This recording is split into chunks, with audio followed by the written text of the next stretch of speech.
children of helicopter parents, what was the worst or most embarrassing thing that put you through? Story 1. This thread is my life. Up until I left for college, my bedtime was 9 every night. I wasn't supposed to be on the phone past 8:30. I wasn't allowed to go outside by myself. Couldn't have friends over after 7. Couldn't go to a boy's house until the summer after high school. I had to show my parents my grades every semester to show I was successful. I rode the bus until my senior year because he wouldn't take me to get my license until I was 17. He pretty much told me I had to attend a certain college because it was X amount of time away from home. While I'm in college, he makes me show him my grades, check in once a week with 3 different family members, and makes me move home every summer. Now that I'm applying for master's programs and trying to move away, every conversation ends with an argument about me moving away and trying to start my own life. My parents were divorced, and when my mom died, I moved in with my dad and his girlfriend at the age of 10. The first time I told him no, he tried to hit me with a belt. He's been paying for my college out of the benefits I received from my mother, which I didn't even know about until a brother from my mom's side told me about them. My dad became enraged when I found out about the money, and he cut off communication with that side of the family. Showing grades is totally normal, until they surprise visit campus trying to fact check, or when my then boyfriend hung himself, and my grade dropped. He told me I was too stupid for college and wasting his money and needed to drop out. Him and his GF worked all of the time, so I went to babysitter until I was a sophomore in high school. I feel like I don't have the ability to make friends now because my social interactions were really limited due to some of his rules. I didn't really know how to have a relationship with men growing up. I just did whatever would make them happy and not get upset with me. I don't really know how to do a lot of life things myself, and my boyfriend is slowly teaching me, thank God. When I was a sophomore in college, I stayed the night at my then boyfriend's house, and my dad told me I must have just spent the last year in school sleeping around, and no one would want me because of it. I live with my now boyfriend, and it's the longest relationship I've ever been in, and he's helping me move away. I was accepted to a master's program in Canada, in one of my home state, and am terrified to leave, so I go to the in-state one. It's farther away than now, so I see as a baby step. No one in our family lives outside an hour drive from each other. I'm the first to go to college and actually finish, and I'm going to get away. Story 2. I wasn't allowed to hang out with girls when I was younger, and one day I was at the school park with some of my friends, and there were a couple girls there too. My mom called me on the phone to ask who I was hanging out with. I only mentioned my guy friends. Well, apparently my mom was spying on me with binoculars. The park was just a few blocks from my house. As soon as she saw the girls, she drove to the park, got out, and made a big scene about it in front of everyone, and made me go home. That probably wasn't even the most embarrassing thing she's put me through. There's been countless other situations. Story 3, not the most embarrassing thing, but the only one I feel okay sharing. She would constantly go through my phone and read everything when I wasn't around, and I'd find out when she brought up embarrassing information in front of friends, family, a crush. Once she found my crush on Facebook and messaged him a long message that I don't even want to know what it said. All I know is that he was super uncomfortable when he asked me if I knew she had contacted him. As for the worst part about it, I never felt a sense of freedom. I always felt watched. I was never a bad kid, but I felt violated every day and night. I felt like I never had my own sense of self. Story 4. Finally, an AskReddit thread I have a good answer to. I am still a teenager, so I'm still putting up with my parents' helicopter habits. My parents were furious when they found out I had watched The Hunger Games at a friend's house. Same thing happens whenever I watch a movie rated PG or above, and they're not there to fast forward through the kissing scenes and mild cursing. They don't allow me to spend money without telling them first. I once bought a pack of gum without telling them. It wasn't pretty. Long story short, I got my phone taken away for a week after being chewed out for a solid hour. My dad has software on my phone that tells him whatever I do on the internet. This includes texting and calling. He'll probably see this, but I don't care. Better stop typing now. They might catch me. Story 5. My mother once drove to my workplace after school when I was 17 to check and make sure I was actually working. She then freaked out at me when I got home because she claimed I wasn't there, when really she just didn't drive all the way in the parking lot to avoid being seen since she drives such a distinct car. That was around her phase of thinking I was on hardcore drugs and sleeping with the entire male population of my town. I was a student who worked every day after school plus weekends. Don't know when she thought I'd have time for all of that. Story 6. My buddy had the worst helicopter mom. We were going to college 3 hours away for his hometown and ended up at a random after-bar party with people we met just that night. His mom showed up, no idea how she found us. Walked in and grabbed him by the ear and dragged him out to her car. She then proceeded to drive him back to our hometown. The next day, she made him get a ride back to college with his former high school sweetheart he had recently broken up with. She did all this because Mom didn't approve of the breakup. It probably was a phone tracking thing. Pretty sure he was still on a family plan at the time. He's now married to a woman who is, in my opinion, also rather controlling. Oedipus is real. Story 7, one of the more memorable experiences. When I was a freshman, my cousin was a senior, and through him, I made a lot of friends that were upperclassmen. So at the end of the year, I got invited to go to prom. My parents made my date, who was just a friend, come over 2 weeks before prom and basically asked him every question imaginable. They got his phone number, home number, email, the works. He was super chill about it because my cousin had warned him beforehand. When prom actually came around, I wasn't allowed to ride in the limo with everyone else. Instead, my mom drove me in her ugly Astro van that looked like the Mystery Machine, and she had my siblings and cousins packed in there. When we got to the venue, she got off with me and asked an administrator if she could stay. Thank God he said no, and I had a curfew, 8:30 p.m. It was 7 when I got there, Edit for everyone saying I would have been raped. My friend is gay, and my parents were well aware. The Astro van was handed down to me after I graduated, and I loved it until the end. Story 8, when I went away to college, my parents would call me every day. I went away to a fraternity weekend retreat during my freshman year where us pledges weren't supposed to bring our phones. I told my parents that I'm going away 3 days and not to call me. On the day we were coming back, the guy driving us got a call. He then handed me his phone and tells me to call my parents. It turns out that when my parent couldn't reach me for 3 days, they came to my college and went around my dorm and half the campus asking everyone if they've seen their lost little boy. I was 18 at the time. On top of that, since I was on a family cell phone plan, they looked up all the numbers I had recently called and texted. They proceeded to call everyone, letting them know I'm lost and asking if they knew where I was. This included girls that I had crushes on, but barely knew, random classmates, and mild acquaintances. When I got back to my worried parents waiting for me in my dorm, I found my cell phone with a bunch of messages of people asking if I'm okay and letting me know my parents are looking for me for the next day. Every 1 in 5 people I walked past would ask me if I talked to my parents because they were looking for me. Story 9, a friend of mine growing up, whenever she came next door to hang out, her parents would watch her leave, walk across the lawn, enter my house, and she had a call when she got inside. A lot of people are saying this sort of makes sense. I could get it if it was a couple of minutes away or down the block. But we lived in suburban townhouses. It was maybe 100 feet and 15 seconds of travel time. Story 10, depriving me of internet. In grade 9, I was only allowed to use my laptop in the kitchen to do my homework. My parents blocked Facebook, but I found websites that helped me use Facebook chat.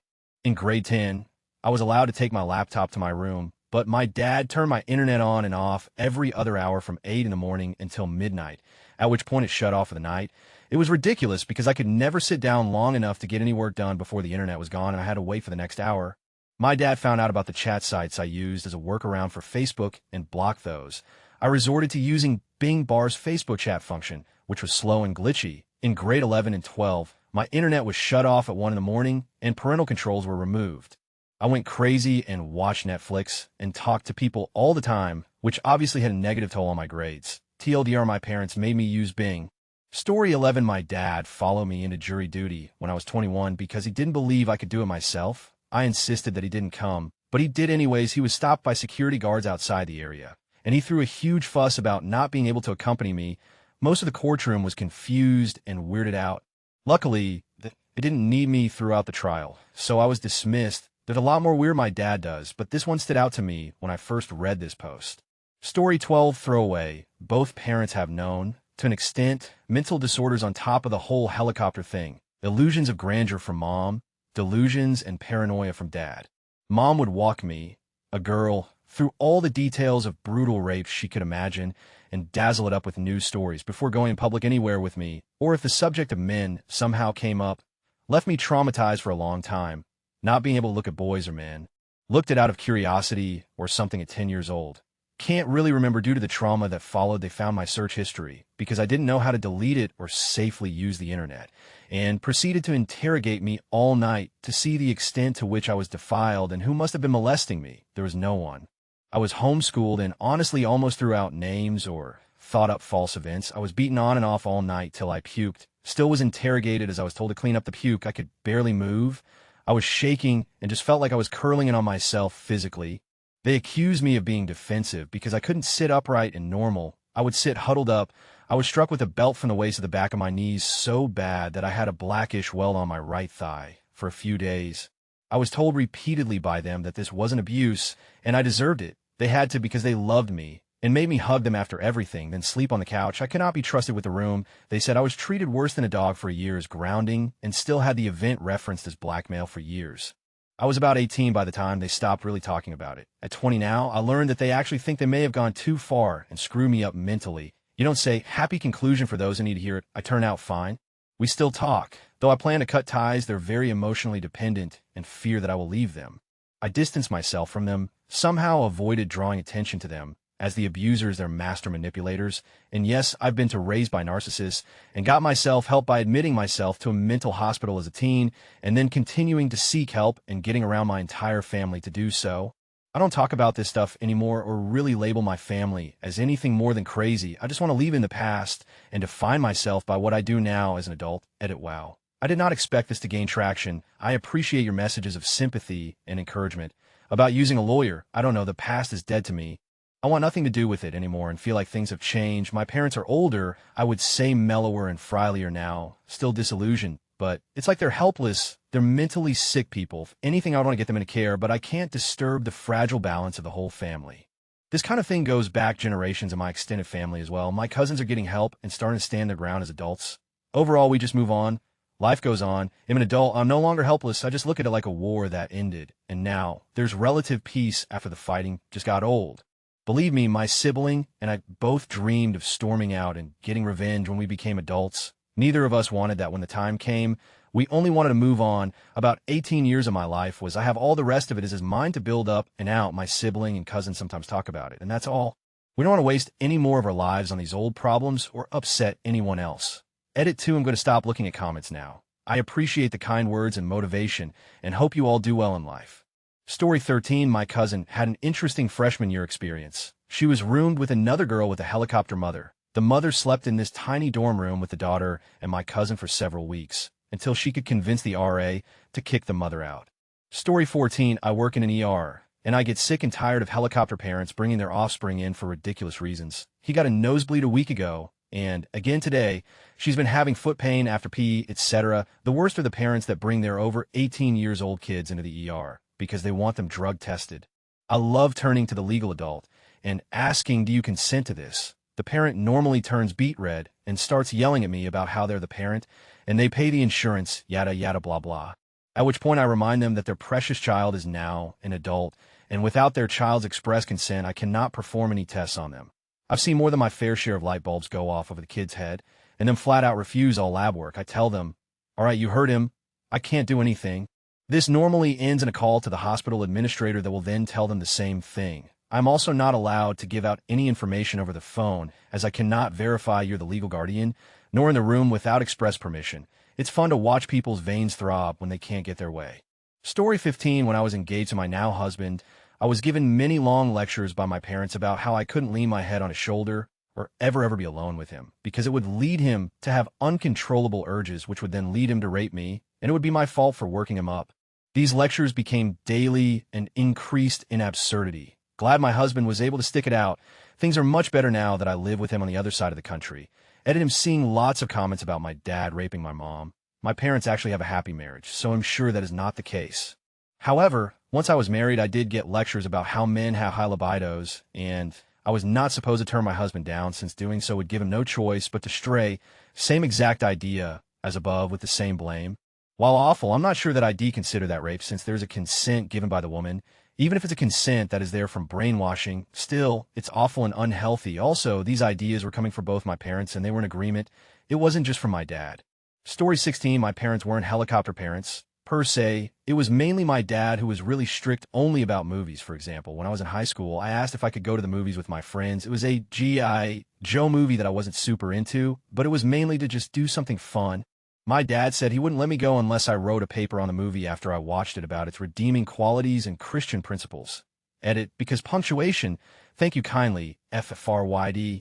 Story 17, monitor my internet activity, and brought up the I watched at the dinner table in front of my younger siblings and a friend who was over for dinner, and told me watching would leave me morally depraved and difficult for anyone to love.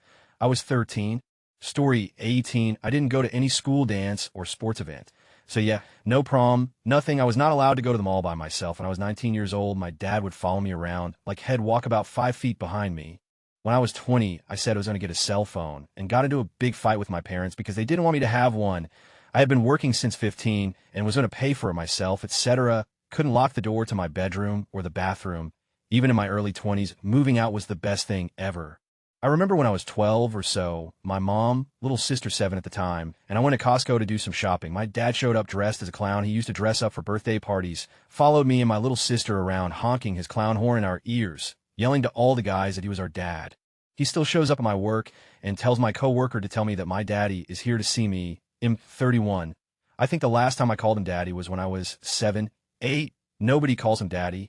Story 19. One night, I decided to visit my boyfriend at his apartment for some TV time and cuddles. I ended up restarting my phone and forgetting the turning it back on part. While cuddling in front of the television, I fall asleep at around midnight. My mom calls, and it goes straight to voicemail.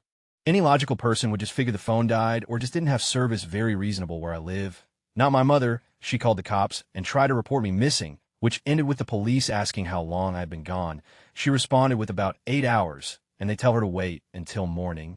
At this point, it is about 1 a.m., and I'm still asleep. We both are. Fast forward about 2 hours, and my mother has called and woken up all of my friends hunting for me with no luck. She calls my best friend, and she tells her that I am at my boyfriend's apartment. My mother now knows that I am safe and not missing. This is not enough for her, though. She ends up coming to the apartment after pestering best friend enough for the location. My best friend doesn't know the exact apartment, so she just told her the complex name and went back to bed. I woke up at almost 4 in the morning to my mother banging on the door, yelling, personably anxious. Open the door. I run thinking something is wrong and fling open the door to find her red. Metaphorical steam is pouring from her ears. She yells for me to get in my truck and get home now. The next day, when I went to visit my boyfriend and apologize profusely for what my mother has done, I discovered that my mom had banged on every single door until she found the right one. I was 18 at the time. It didn't take much longer before my relationship ended. This is one of very, very, very many stories. FIN. Story 20. My dad used to fling the door open in hopes of catching me doing something I wasn't supposed to. One time he caught me with a girl's legs over my shoulders, laying pipe like I was getting paid. No blanket or nothing. Jesus, eye contact was made. Dominance assessed. My dad never pulled that again. That was the day I brought the chopper down. Story 21. I was on leave from Iraq. Turned 21 during that time period, and my parents still made me be home by midnight. I was a combat veteran, and I needed to be home by midnight, lol. Story 22. My parents called my trade school when I was 19 years old to make sure I was attending. They didn't have a reason to suspect I wasn't going, and they weren't the ones paying for it. I moved out very soon after. This wasn't the worst, but it was one of the last. Story 23. Not me personally, but I dated a guy in college who had the craziest helicopter parents. As a 20-year-old dude, he was not allowed to leave his condo that they owned. They lived about 30 minutes away and constantly called to make sure he was there. He was literally expected to go directly from class to home every single day. When we went out for dinner, to the movies, etc., he had to use cash because his parents checked every single purchase on his bank statement and would question him about them. He wasn't allowed to drive, so he had to commute by bus to school every single day about 45 minutes. One time we went to a summer concert in downtown, and his mom called him. He ran out of the concert so he could find a quiet spot to talk to her, and then was so scared he made us leave the concert. The reason he put up with all this was because his parents were paying for everything, the nice condo he lived in, his tuition, etc. He had never worked a day in his life. Not sure what he's doing now, but I'm pretty sure they still have that hold on him. Story 24. I was in the school musical. It was my first lead role, and I was singing a duet with the cutest boy in school. True, I was playing his mom, but this was my moment, as Showmanx was sure to follow. Then the fire alarm went off. The stage manager signaled to us that it was just a fog machine and to keep going. So we did. Cute guy started to get nervous, so I grabbed his hand to give him strength. Imagine Tina Belcher grabbing a zombie Jimmy Pesto JRS, and you'll have a pretty good idea as to how big a deal this was for me. The audience, of course, is awkwardly leaving because, the fire alarm is going off. Just then, I see a blurry shape out of the corner of my eye. Someone is running towards me. It's a woman. She's screaming. It's my mother. She runs up to me on the stage, rips me away from Jimmy JRS arms, and screams into my face microphone. What are you doing? There's a fire. Get these kids out of here. Who is in charge here? I was shunned for weeks, and 12 years later my drama teacher still tells the story to his students. Then there was the time she called my boss and told him I needed a midday nap because I was too tired. I was 22. Edit yes, ignoring fire alarms is bad, as is putting teenagers in charge in adult situations. I'm an adult and an educator now, And when the fire alarm goes off on stage, and it does, I very calmly gather my students and we go outside. No sprinting, running, or shaking is involved. 16-year-old me, however, was devastated. My parents had this tracking device activated in my cell phone. All throughout high school, they knew exactly where I was. That is, until I'd leave the thing at the place where I told them I was going and go off wherever I wanted. They were the very definition of helicopter parents.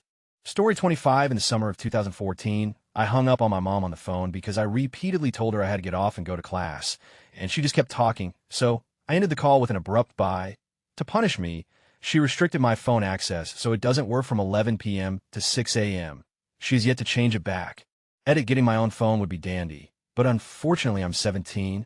Story 26. When I was in elementary school, my grandma would walk to the end of the driveway and scream, "This is the day the Lord has made. Let us rejoice and be glad of it," and wave at me. This was until I was like 11 years old. I went to public school. This was while I was waiting for the bus with around 10 other kids. Story 27. I'm 18. I went to a metal concert by myself this year and did not tell my mom the venue, only that it was in the city somewhere. As far as I was aware, she was staying at home with the rest of my family that night. She manages to somehow track me down as I'm waiting in line to get in. She's completely useless with technology, so my best bet is she either quietly stalked me or went through the city for any sign of me. A few months after that, I was wandering around the city by myself and didn't hear my phone ring because it was on silent. It's 3 p.m. in the afternoon, another ordinary day. I check it a few hours later and have a multitude of missed calls and texts from her going from "Where are you? Are you all right? Please call me back. Call me now." And then escalating to "I'm going to call the police," which of course freaked me out. Apparently Shed freaked about me being kidnapped because I didn't answer my phone right away. Forgot a recent one.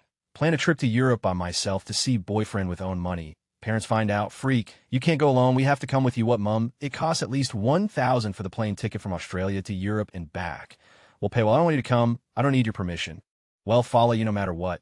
"Mum is following me to Europe." Cock-blocked. TLDR stalked. Missed call. OMG. Kidnapped. Called DA police. Cock-blocked across the world. Story 28. I'm an only child. So when I left for college, it was tough on my mom, especially since her and my dad had just gotten divorced about a year and a half before. I remember one time she called, and I had forgotten my phone with my friends, and I went on a trip to Target, which took us a few hours because we also stopped by somewhere to eat.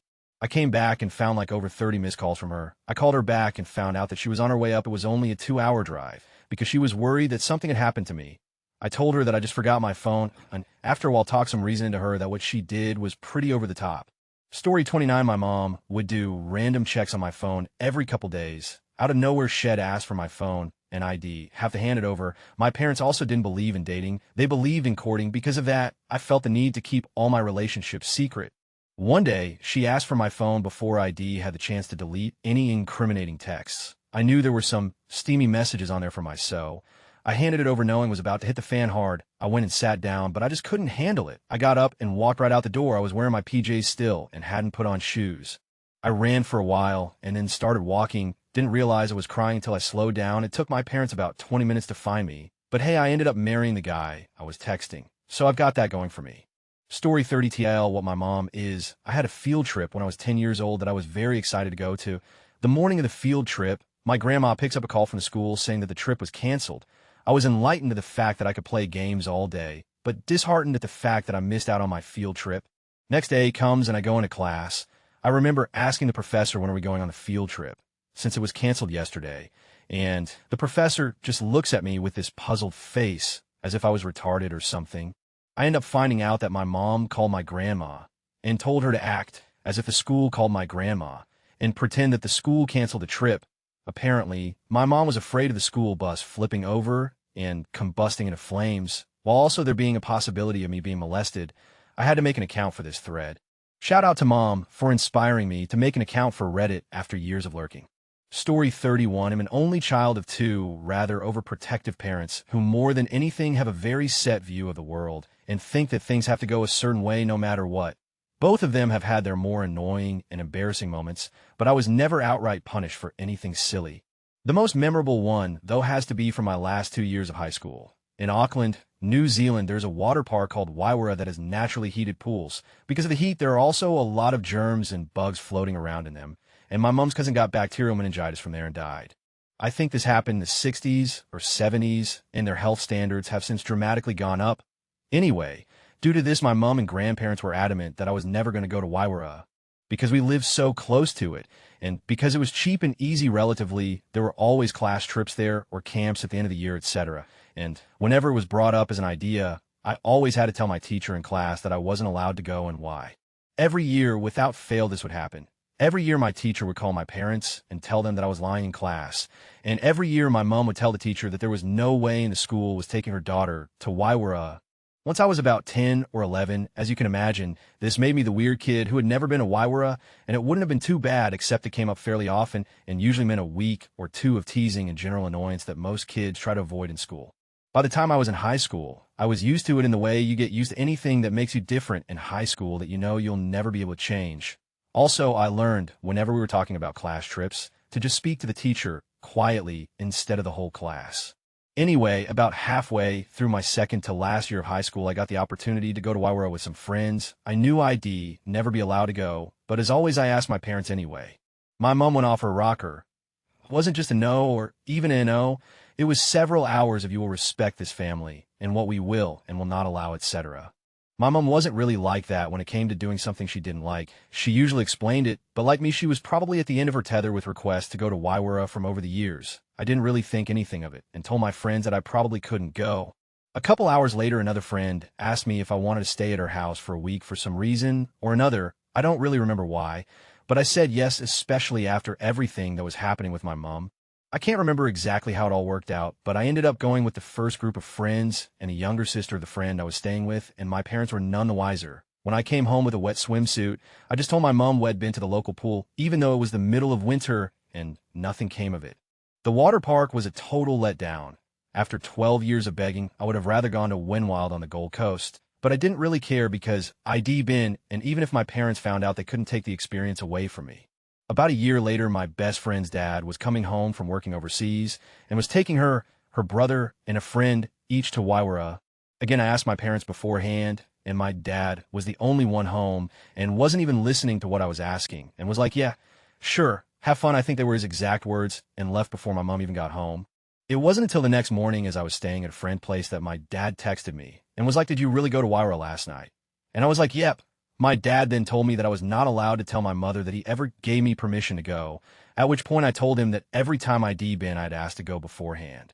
I was firmly told not to tell him any further as he wanted plausible deniability if this ever came up again. Nothing ever came of this until last year. I was 21, and that all happened when I was 16, 17, and something happened, and Waiwara came up in conversation with my parents. And not even thinking it through, told my parents that I thought Waiwara wasn't that bad, but Wet n Wild was better. The look on my mother's face was priceless. She's the sort of person who, when she's angry, will totally let you know, and she was stunned, completely silent. It took her about 10 minutes to process what exactly the implications of that sentence were, and spent about 6 hours to try to convince me to go to the hospital immediately, even though I hadn't lived in Auckland since I was 17 and hadn't been to Auckland since I was 18. Even my dad found it hilarious, because like me, he wasn't directly affected by the reason my mom hated Waiwara. TLDR, my mom wants me to go to the hospital because 6 or 7 years ago, I went swimming. Most of my childhood is a fog, but I have memories of being in and out of doctors' offices all the time growing up. They often had me on multiple prescriptions. The doctors never really spoke to me. They'd speak to my parents, and then I would take whatever pills or undergo whatever treatment I was instructed. This continued until I was 18. I still to this day have never been told what was up, and I have no access to early medical records. I'm 39 now and perfectly healthy with no ailments or health conditions that I'm aware of. Okay, edit, I do not remember any names of any doctors. We move around a lot. And this was the 80s and 90s in the US, so I don't think the medical records are centralized in any way. I wouldn't know where to begin tracking them down. I don't ask my parents about it, partly because it seems pointless without being able to verify their answers, but mostly because I just have no desire to revisit that part of my past. Would rather just focus on being a happy and healthy adult who lives far away from the rest of his family. Edit, yes. I see the 147 Munchausen by proxy. Comments? Yes, it could very well be that. You can stop saying that now.